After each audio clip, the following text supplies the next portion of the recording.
Welcome to the session Meaning, Definition and Concepts of Education.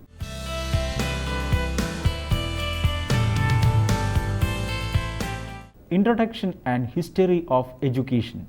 From the beginning of man's existence, each generation, irrespective of geography or culture, has devised various ways to pass on their cultural and social values, traditions, morality, religion, and skills to the future generations. So, when one talks about the history of education, one is essentially talking about the history of teaching and learning that has been happening across geographies and cultures over the centuries. A study of the history of the scope of such education encompasses human history itself, including the history of knowledge, beliefs, skills, and cultures. Two other terms that are commonly used in the context of passing on culture, social values, and accepted behaviors are enculturation and socialization. The term enculturation denotes the passing of established culture, while the term socialization denotes learning of social values and behaviors. In pre-literate societies, education was transmitted orally from the older generation to the younger generation through informal interactions with family members and by observation and imitation. At a later stage in their lives, the young received a more structured and formal form of instruction in the context of initiation, religion, or ritual. This form of instruction was not necessarily imparted by immediate family but by the other members of the society. With the passage of time, customs and knowledge followed by civilization become more complex, and along with the traditions and customs, newer skills also had to be passed on to the next generation. Animal husbandry, agriculture, fishing, food preparation and preservation, construction, stonework, metalwork, boat building, making of weapons, military skills, and other occupational skills had to be passed on to the next generation from people experienced in the particular job. With the advent of writing, recording, and passing on of stories, poetry, knowledge, beliefs, and customs more accurately to a wider circle of community members and future generations become possible. However, it took many centuries and in the case of some societies even many millennia before the spread of literacy. Illiteracy continued to be widely prevalent for much of the human population.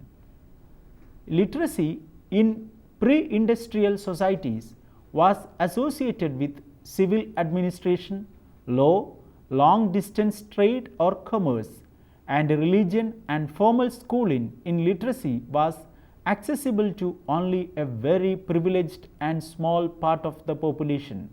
This type of formal education was imparted at religious institutions or through personal tutors who could be hired only by the extremely wealthy segment of the population.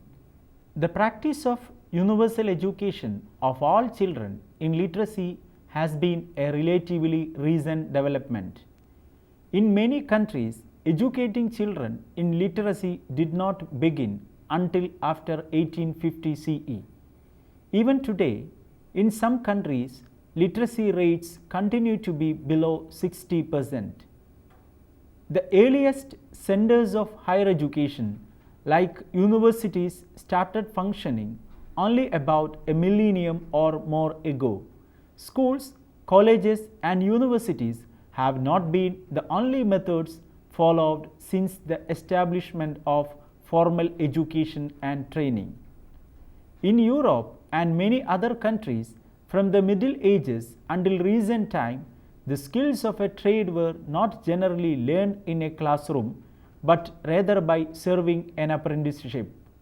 Today, formal education has become synonymous with systematic instruction, teaching and training by professional teachers. The foundation of this form of education is based on the application of pedagogy and the development of curricula. Definition.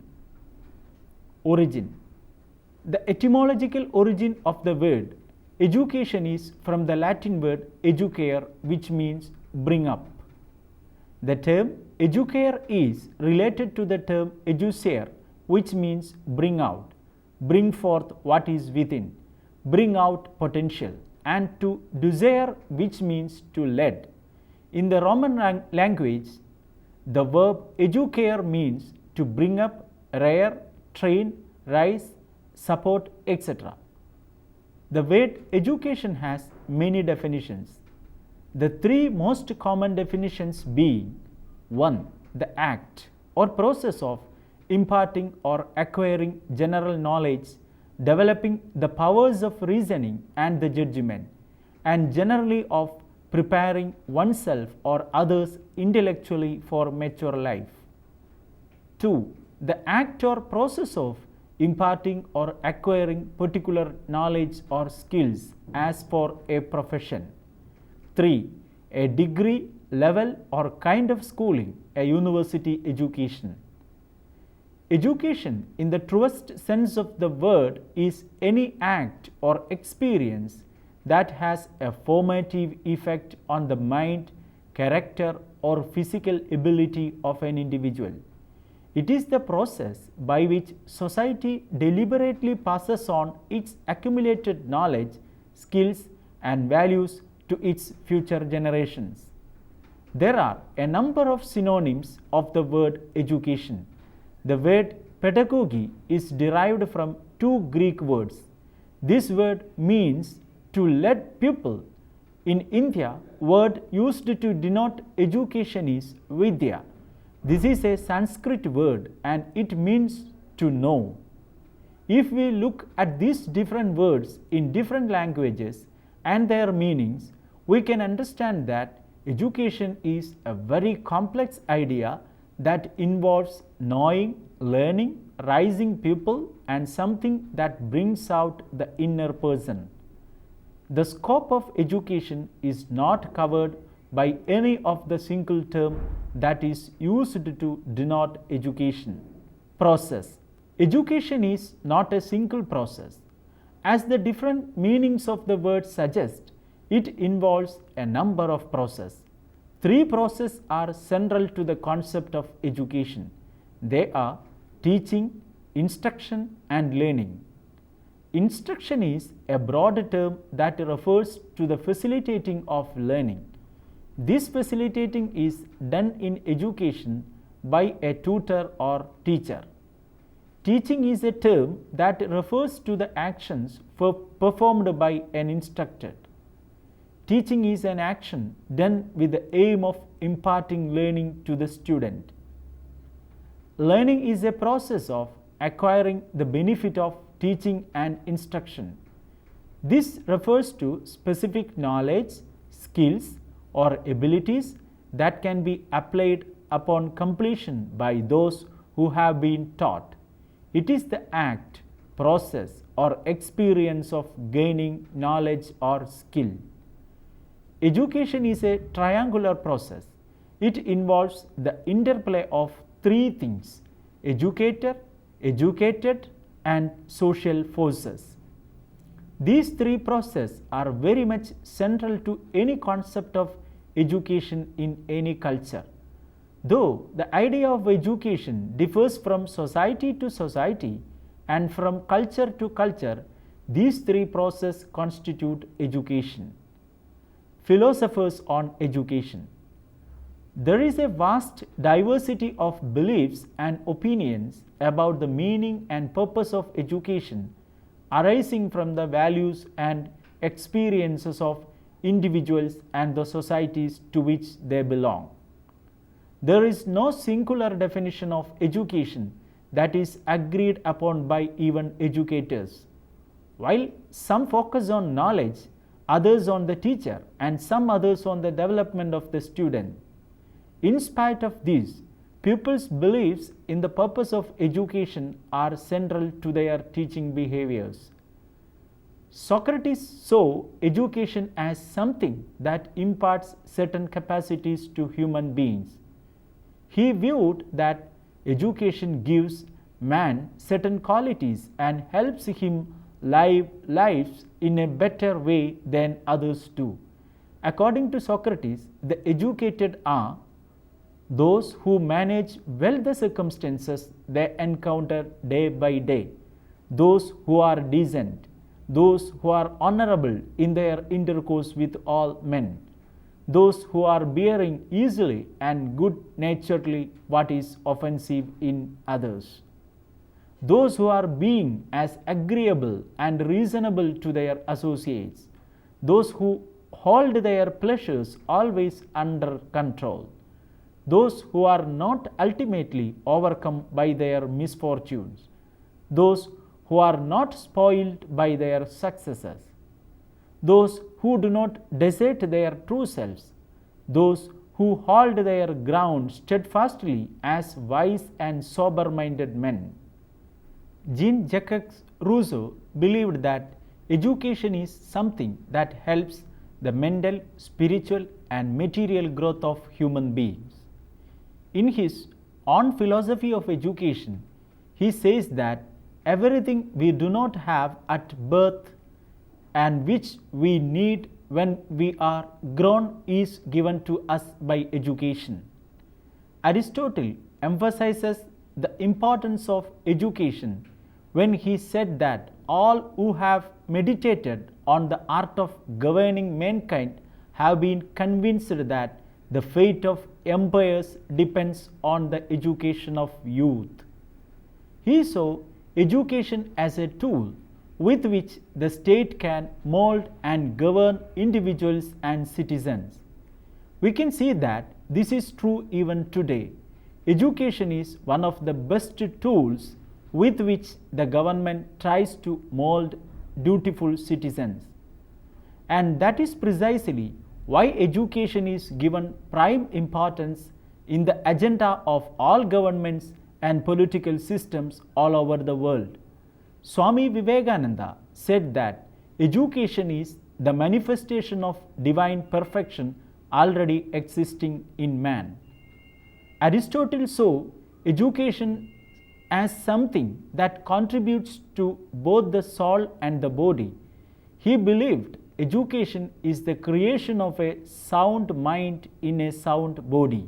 By education, Gandhi meant the all-round drawing out of the best in a man and a child. Like many great thinkers, prophets and philosophers, Mahatma Gandhi was convinced that injustice, violence and oppression manifest from human heart and that education can play an effective role in developing a wholesome human personality, capable of resisting war, violence, injustice and oppression and building a social order wherein man can live in peace and harmony with others. His faith in education as a powerful instrument of man-making and social engineering, he called for a system of education that could draw out the best in the child, body, mind and spirit for developing a peace-loving human personality. The Gandhian philosophy of education, if practiced in the right manner, can transform the destiny of men and nations and help establish an alternative social order. We can find that the opinions of the scholars and philosophers vary from time to time and from culture to culture. Types of education. Education is a process that human beings have to undergo at different stages and at different age. Education has different levels and these levels are meant to meet the needs of an individual at the different levels of his growth. The major levels of education are primary or elementary education, secondary education, higher education, adult education, alternative education, and indigenous education. The term primary or elementary education is used to describe the first consists of 6 or 8 years of schooling starting at the age of 5 or 6. The age for primary education varies from country to country and sometimes within countries. Statistics show that globally, around 89% of primary age children are believed to be enrolled in primary education. Under the Education for All program driven by UNESCO, most countries have committed to achieving universal enrollment in primary education by 2015, and in many countries it is compulsory for children to receive primary education. Secondary education comprises the formal education that occurs during adolescence. The purpose of secondary education is to impart common knowledge to prepare for higher education or to train directly in a profession. It is characterized by transition from primary education or minors to the optional higher education for adults. Depending on the system, schools for this period may be called secondary or high schools. The exact boundary between primary and secondary education also varies from country to country, but it is generally around the 7th to the 10th year of schooling. Higher education generally involves work towards a degree level or foundation degree qualification. In most developed countries, as much as 50% of the population now enters higher education at some time in their lives. Higher education is therefore playing a significant role in national economies, both as an industry in its own right and as a source of trained and educated personnel for the rest of the economy. Adult education has now become a common phenomenon in many countries. This can be acquired through various channels, from formal class-based learning to self-directed learning and internet-based learning. A major share of adult education is taken up by career-specific courses. Alternative education is a broad term that encompasses all forms of education outside the traditional form of education. This term may refer to not only forms of education designed for students with special needs, but also forms of education employing alternative educational philosophies and methods designed for general audiences. The indigenous model of education aims to contribute to the success of members of indigenous communities using alternate methods and content within the scope of existing formal and informal education systems.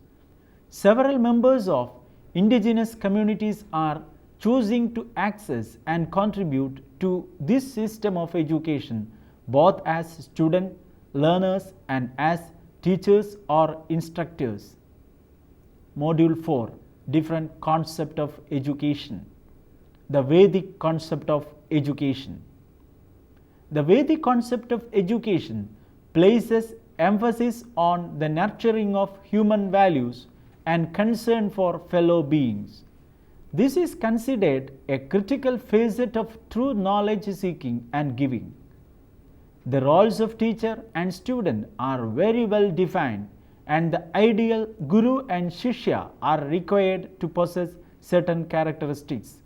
For example, a good teacher should have faith in the inherent potentialities of each and every student while being able to recognize the differences in their capacity of assimilation.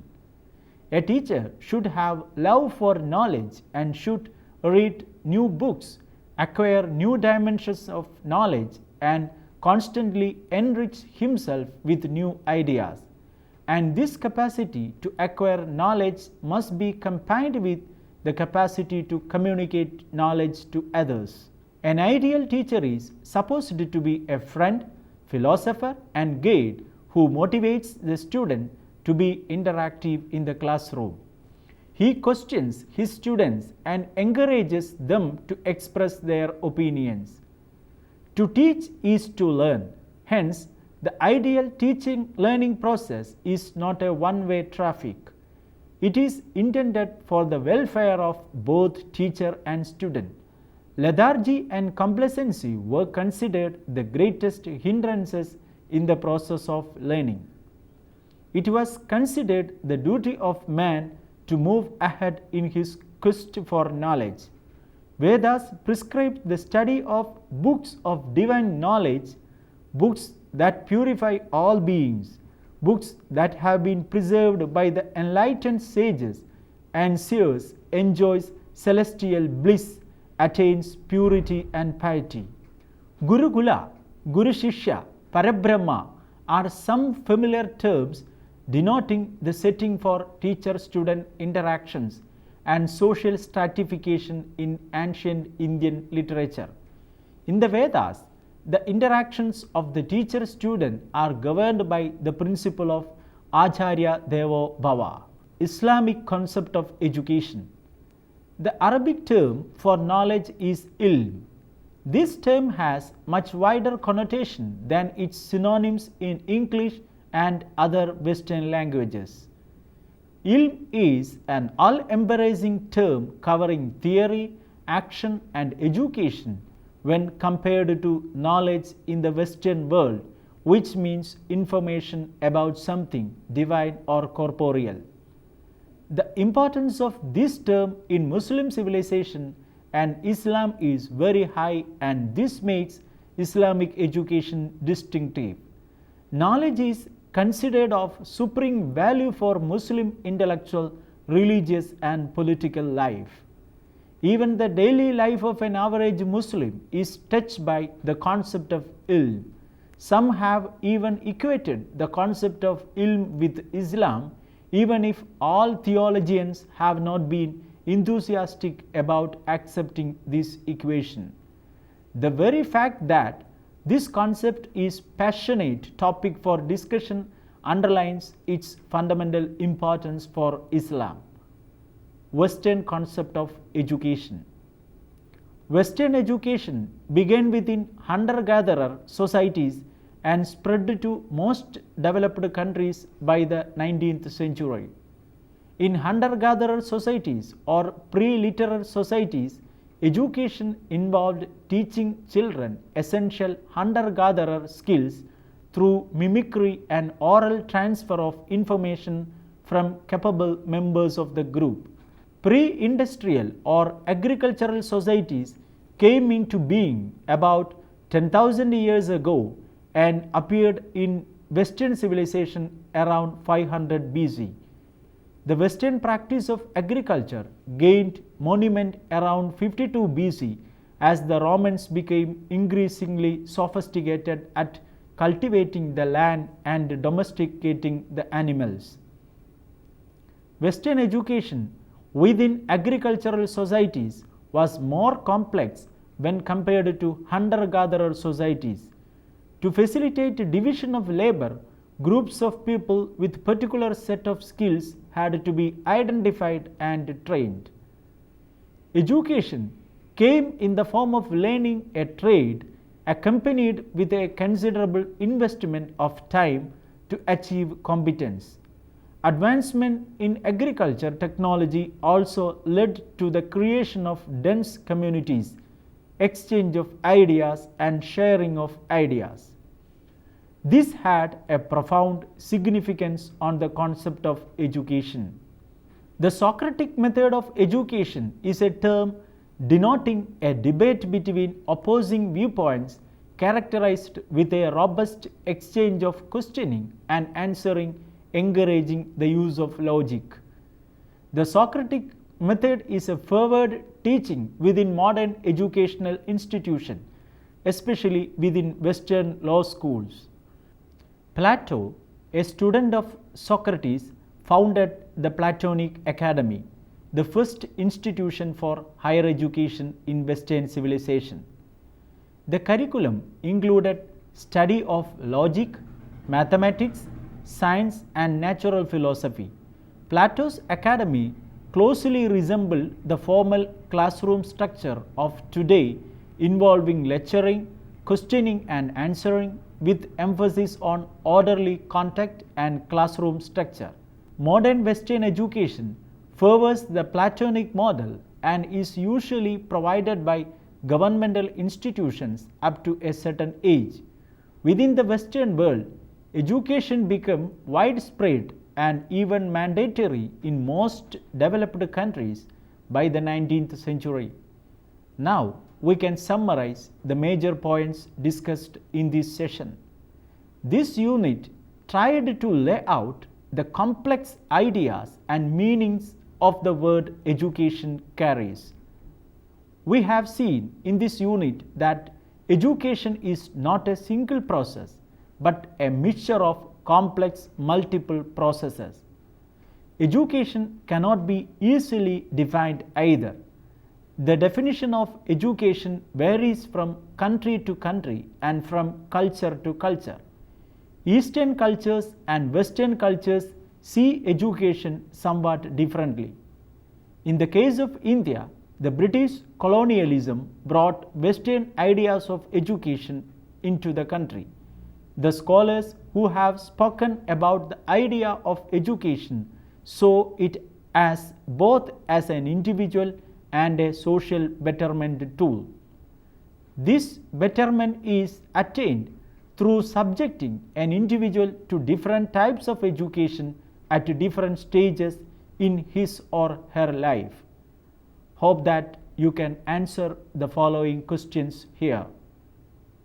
How was education done in pre-literate societies?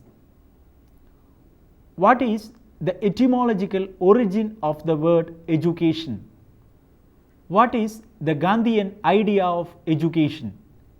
What is the teacher-student relationship in the Vedic concept of education? What is the indigenous model of education? Now you can refer the books given here for further reading. References: John Dewey, Experience and Education, Free Press, 1997. Randall R. Curran, A Companion to the Philosophy of Education, Malden M.A. Blackwell, 2003.